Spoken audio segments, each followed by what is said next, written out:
ওম শান্তি। রাজযোগিনী দাদি প্রকাশমণিজি ছিলেন একজন বিশেষ আত্মা, যিনি আধ্যাত্মিক জগতের আলো এবং সমগ্র বিশ্বে এক আশ্চর্য আধ্যাত্মিক বিপ্লব এনেছিলেন। দাদি প্রকাশমণিজি ছিলেন একজন প্রতিমা, যিনি তার আশীর্বাদপূর্ণ দৃষ্টিভঙ্গির মাধ্যমে সকলকে তাদের প্রকৃত স্বরূপ উপলব্ধি করিয়েছিলেন যে তুমি আত্মা। ওনার সান্নিধ্যে যারা এসেছিলেন তারা প্রকৃতই অনুভব করেছিলেন আমি দেহ নই, আমি আত্মা। তিনি অনেক বিশেষত্বে ভূষিত ছিলেন। প্রজাপিতা ব্রহ্মাকুমারী ঈশ্বরীয় বিশ্ববিদ্যালয়ের প্রাক্তন প্রধান প্রশাসিকা দাদি প্রকাশমণিজি, ওনার নামের মধ্যেই ওনার গুণ লুকিয়ে আছে। তিনি লক্ষ লক্ষ মানুষের জীবনকে পরমাত্ম জ্ঞান দিয়ে আলোকিত করেছেন। ওনার নাম যে প্রকাশমণি, তাই না? তিনি সত্যবাদিতা, সরলতা, নম্রতা, মধুরতার মতো অনেক ঈশ্বরী গুণাবলীতে আশীর্বাদ প্রাপ্ত ছিলেন। স্বয়ং ঈশ্বর ওনাকে ঢেলে দিয়েছেন, ভরপুর করে দিয়েছেন। দাদিজি ছিলেন সমগ্র নারী জগতের জন্য এক আদর্শরূপ। দাদি ছিলেন একজন মহান ব্যক্তি, যিনি লক্ষ লক্ষ মানুষকে তার সাথে নিয়ে চলেছিলেন এবং ওনার প্রতিভাবান নেতৃত্ব দিয়ে এই সংগঠনের সুনামকে দিন প্রতিদিন তিনি উচ্চ থেকে উচ্চতায় নিয়ে গিয়েছিলেন ওনার জীবদ্দশাতে। দাদি প্রকাশমণিজি ছিলেন একজন মহান ত্যাগী তপস্বিনী, যিনি একটি মহৎ সমাজ গঠনের জন্য ওনার জীবন দিয়ে অক্লান্ত প্রচেষ্টা চালিয়ে গিয়েছেন। শুধু বিশ্ব কল্যাণের জন্য ওনার সমগ্র জীবন তিনি উৎসর্গ করে দিয়েছিলেন। প্রকাশমণিজি 1922 খ্রিস্টাব্দে অবিভক্ত ভারতের হায়দ্রাবাদে একটি আধ্যাত্মিকভাবে সমৃদ্ধ এক পরিবারে জন্মগ্রহণ করেন। ফুল ফোটা মাত্রই যেমন তার সুগন্ধ ছড়িয়ে যায়, তেমনি দাদিজি শৈশব থেকেই ওনার সরল স্বভাব এবং মিষ্টি আচরণ দিয়ে আধ্যাত্মিক সুবাস ছড়িয়ে দিয়েছিলেন। তিনি একটা অগ্রিম জানান দিয়েছিলেন যে তিনি এক বিভূতি, তিনি এক প্রতিভা, তিনি এক ব্যক্তিত্ব এই দুনিয়াতে এসেছিলেন কিছু করার জন্য। দাদিজি শৈশব থেকেই খুব ভক্তি করতেন। তিনি শ্রীকৃষ্ণকে অনেক ভালোবাসতেন। তিনি পরম ভালোবাসায় শ্রীকৃষ্ণের পূজা করতেন। দাদিজির শৈশব থেকেই একটা সংকল্প ছিল, একটা লক্ষ্য ছিল, আমি যেন মীরাবাইয়ের মতো হতে পারি। গভীর ইচ্ছাও পোষণ করতেন। দাদিজির সম্পূর্ণ শিক্ষা হায়দ্রাবাদে হয়েছিল। তিনি একটি ইংরেজি মাধ্যম স্কুল থেকে ম্যাট্রিকুলেশন পরীক্ষা উত্তীর্ণ হয়েছিলেন। এই পর্যন্ত পড়াশোনা করেছিলেন 1936 সাল, অর্থাৎ যজ্ঞের শুরু থেকেই, একদম ফ্রম দ্য ভেরি বিগিনিং দাদিজি এই প্রতিষ্ঠানের সংস্পর্শে আসেন। একবার দীপাবলির ছুটিতে উনি বাড়িতে এসেছেন।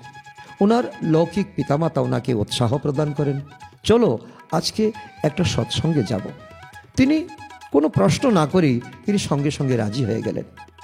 তিনি প্রতিষ্ঠানের প্রতিষ্ঠাতা ব্রহ্মা বাবার পরিচালিত সৎসঙ্গে আসেন। এসেই তিনি এক অলৌকিক অনুভূতি অনুভব করেন। সেই সময় আজকের ঈশ্বরীয় বিশ্ববিদ্যালয়ের নাম ছিল ওম মণ্ডলী। একদিন দাদিজি ব্রহ্মা বাবার শরীরে শ্রীকৃষ্ণের দর্শন পান এবং আপ্লুত হয়ে যান। সেই দিন থেকে দাদিজি জীবনের সঠিক সিদ্ধান্ত নিয়েছিলেন এবং পড়াশোনা ছেড়ে ব্রহ্মা বাবার প্রতিষ্ঠিত ওম নিবাস বোর্ডিং স্কুলে যোগ দিয়েছিলেন। সেই সময় দাদিজির বয়স ছিল মাত্র 14 বৎসর। ওনার লৌকিক পিতামাতা শৈশবেই দাদিজির নাম রেখেছিলেন রমা।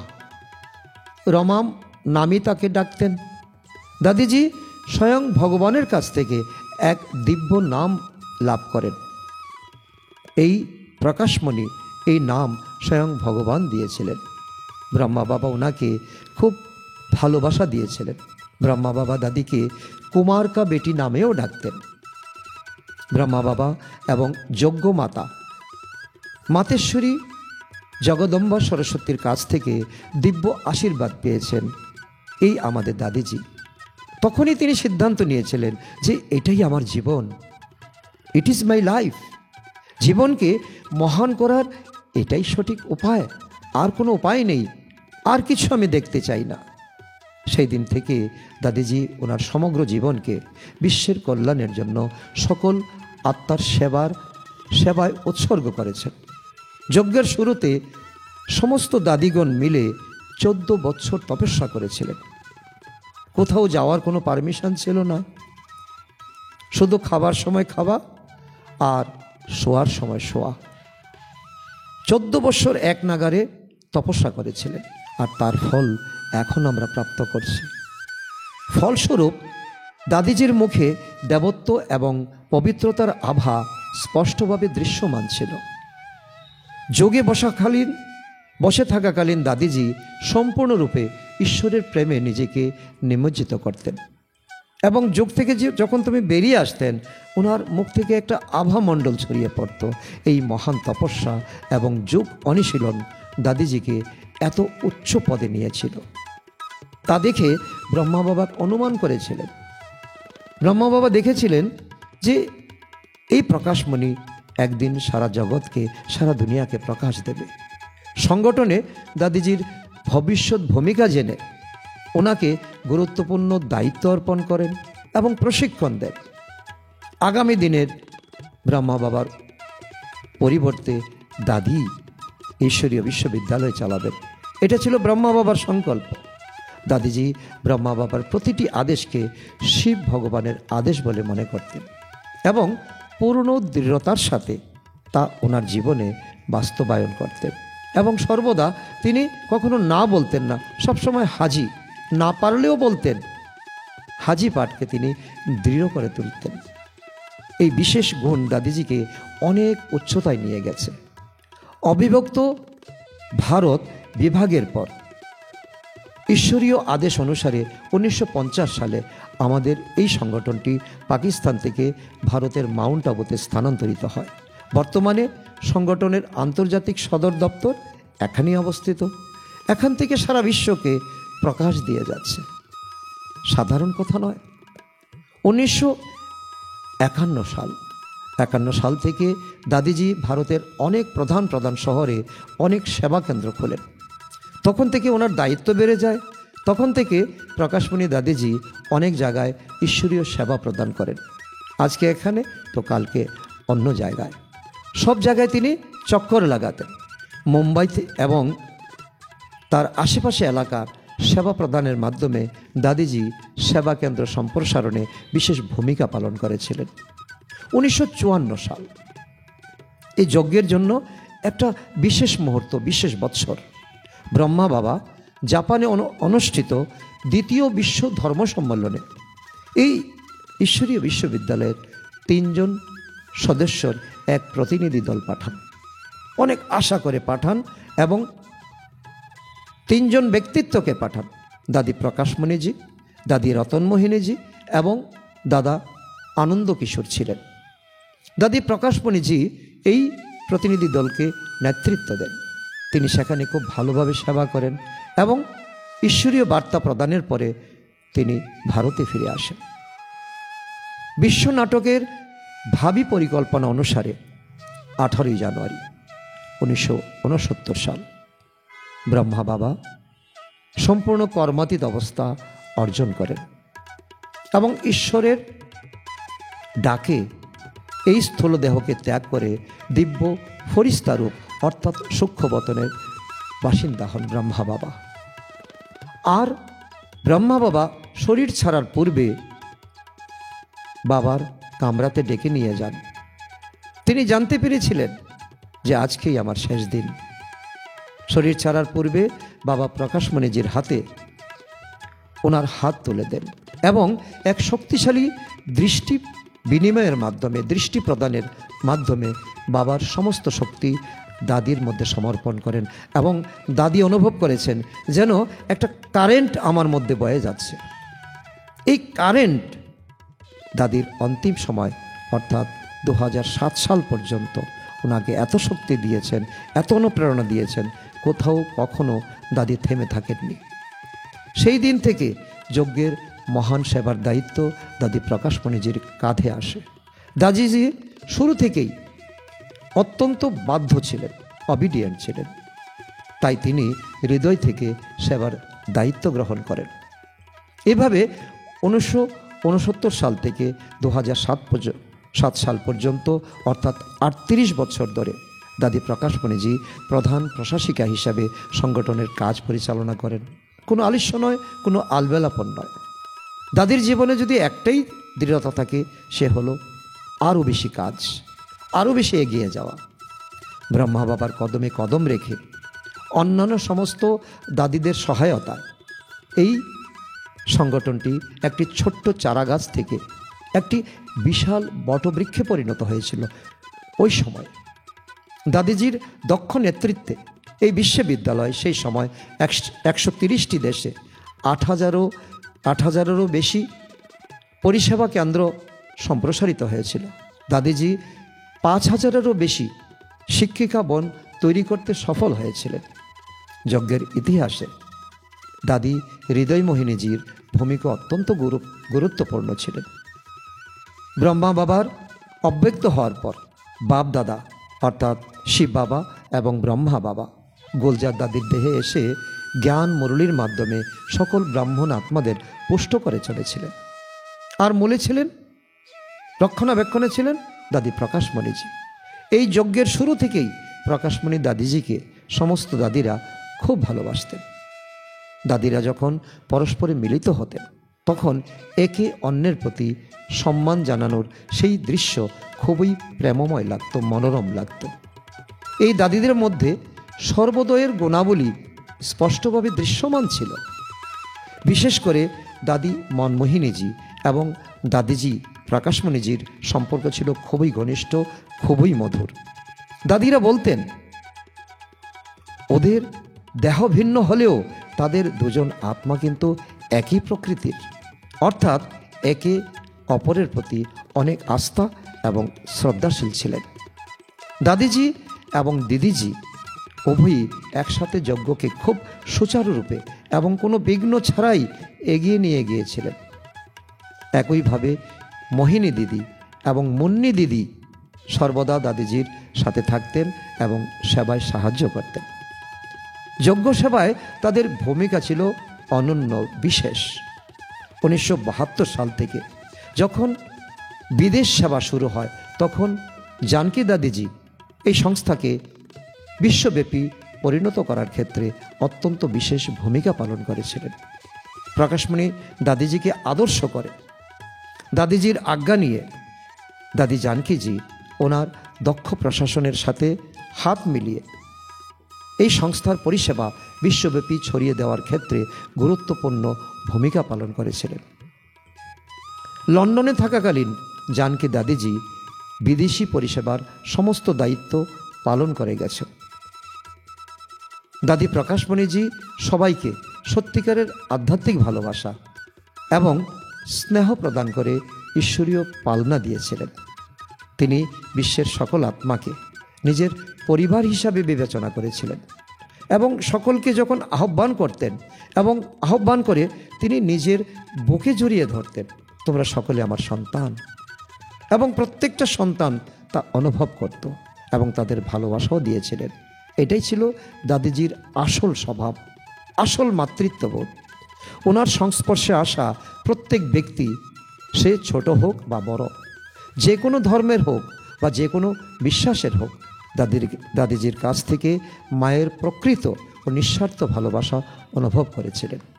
কেবল সাধারণ মানুষ নয়, এমনকি মহান ব্যক্তিত্বরাও দাদিজির ব্যক্তিত্ব এবং তার সরল স্বভাব দেখে মুগ্ধ হয়ে যেতেন।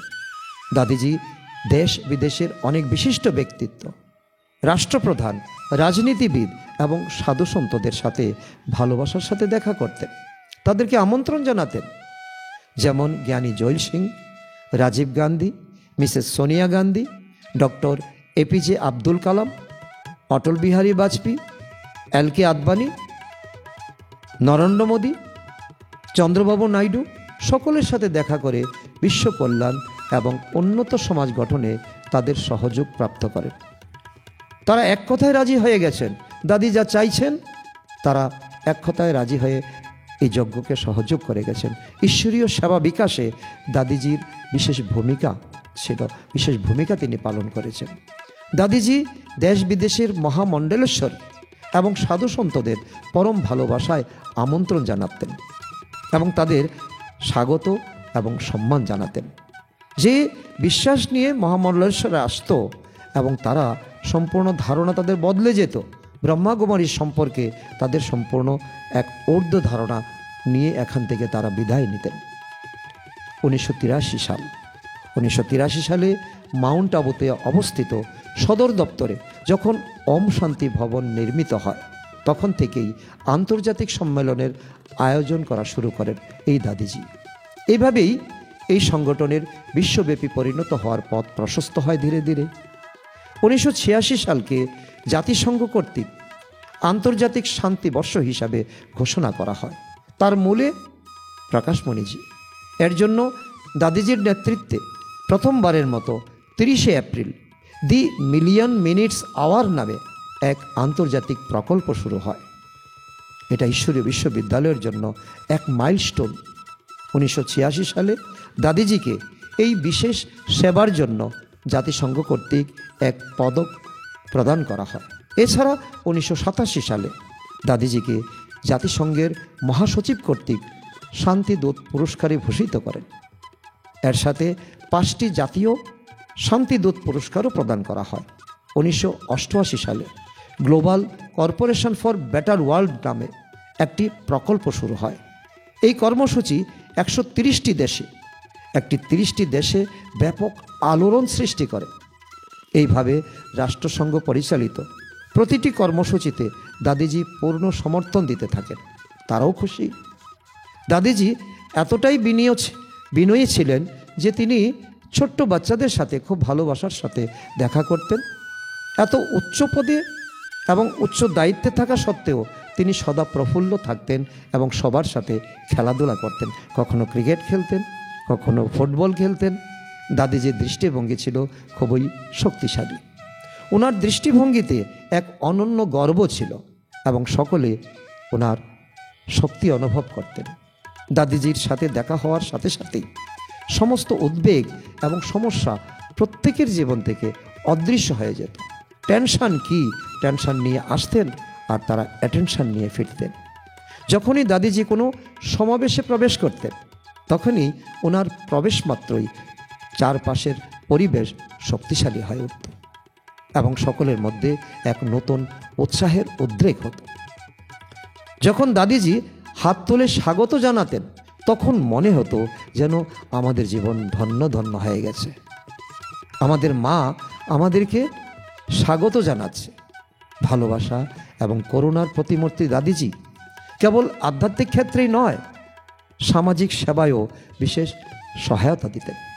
দাদিজি শীতকালে দুর্গম অঞ্চলে গিয়ে গরিব যারা আছে তাদেরকে কম্বল বিতরণ করতেন। গ্রীষ্মকালে যেখানে পানীয় জলের কোনো ব্যবস্থা ছিল না, সেখানে তিনি এই ঈশ্বরীয় বিশ্ববিদ্যালয়ের ট্যাঙ্কার নিয়ে যেতেন, সকলকে জল সরবরাহ করতেন। 1992 সালে দাদিজিকে ওনার বিশেষ সেবার জন্য উদয়পুরের মোহনলাল শুকোদিয়া বিশ্ববিদ্যালয় থেকে ডক্টরেট উপাধিতে সম্মানিত করা হয়েছিল। দাদিজির সংকল্পের এতটাই শক্তি ছিল যে প্রতিটি সংকল্পই নিশ্চিতভাবে পূর্ণ হয়েছিল। দাদিজির নেতৃত্বে ভারতের সমস্ত প্রধান বড় বড় শহরে বড় বড় অনুষ্ঠানের আয়োজন করেছিলেন, যার মাধ্যমে লক্ষ লক্ষ মানুষ ঈশ্বরীয় বার্তা লাভ করেছিলেন। সাথে সাথে অনেক ভিভিআইপি সংগঠনের সাথে সম্পর্কিত হতে থাকেন। এতে করে এই ঈশ্বরীয় বিশ্ববিদ্যালয় এক নতুন মাত্রা পেতে থাকে। দাদিজির সমগ্র বিশ্বকে অসীম আলোয় নিয়ে যাওয়ার এক আশ্চর্য ক্ষমতা ছিল। এই যজ্ঞটি দীপাবলির দিনে প্রতিষ্ঠা হয়েছিল। এই যজ্ঞে দাদিজির উৎসর্গের দিনটিও ছিল দীপাবলি, তাই সেই দিনটি দাদিজির জন্মদিন হিসাবে অত্যন্ত আনন্দের সাথে পালিত হয়। কেবল দীপাবলি নয়, শিব জয়ন্তী, রাখি বন্ধন, শ্রীকৃষ্ণ জন্মাষ্টমী, হোলি এবং বড়দিন নয়, প্রতিটি উৎসবই মহা আনন্দের সাথে পালিত হয় ঈশ্বরীয় বিশ্ববিদ্যালয়ের প্রায় প্রতিটা সেন্টারে। বিশ্ব গৌরব দাদিজি ছিলেন এক অমূল্য রত্ন, যার স্বয়ং ভগবানের হৃদয়ে একটি বিশেষ স্থান ছিল। দাদি ছিলেন প্রকাশমণি অর্থাৎ আলোকমণি এবং সমগ্র ঈশ্বরীয় পরিবারের জন্য সর্বশক্তিমানের সাথে মধুর মিলনের মূল প্রতিমূর্তি। এইভাবে লক্ষ লক্ষ মানুষের হৃদয়ে স্থান করে নেওয়া দাদিজি ওনার সমৃদ্ধ সম্পূর্ণরূপে কর্মাতীত অবস্থা অর্জন করেছিলেন এবং 25শে আগস্ট 2007 সাল ইনি ওনার ভৌতিক শরীর এবং সংসার থেকে, ঈশ্বরীয় বিশ্ববিদ্যালয়ের সমস্ত মায়া মমতা থেকে, দায়িত্ব থেকে উনি বিদায় নিয়ে সূক্ষ্মবতনে দিব্য ফরিস্তা হয়ে উড়ে গেছেন। দাদির স্মরণে শান্তিবনে স্থাপিত হয় প্রকাশস্তম্ভ। আগামী দিনে এই প্রকাশস্তম্ভ সবার কাছে হয়ে উঠবে এক সাধনার স্থান।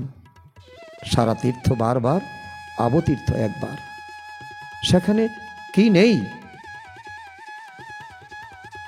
যেখানে যাই সেখানে সাধনার স্থল। তো দাদি এসে আলাদা এক সংযোজন করেন। নিমিত্ত ভাব, নির্মাণ ভাবনা, নির্মল বাণী। দাদির দেওয়া এই বিশেষ শিক্ষা আমাদের জীবনের পাথেয় হয়ে থাকবে। দাদির সম্মান, দাদির সমান আমাদের হতে হবে। দাদিকে সম্মান দেওয়া মানে কি? দাদির সমান। দাদিকে ভালোবাসি অর্থাৎ দাদির সমান আমাদের হতে হবে। দাদির সমান হওয়াই হলো প্রকৃতপক্ষে আজকের দিনে 25শে আগস্ট 2025 সাল 18 বৎসর এই পুণ্যতিথিতে এটাই হবে দাদিজির প্রতি প্রকৃত শ্রদ্ধাঞ্জলি। ওম শান্তি।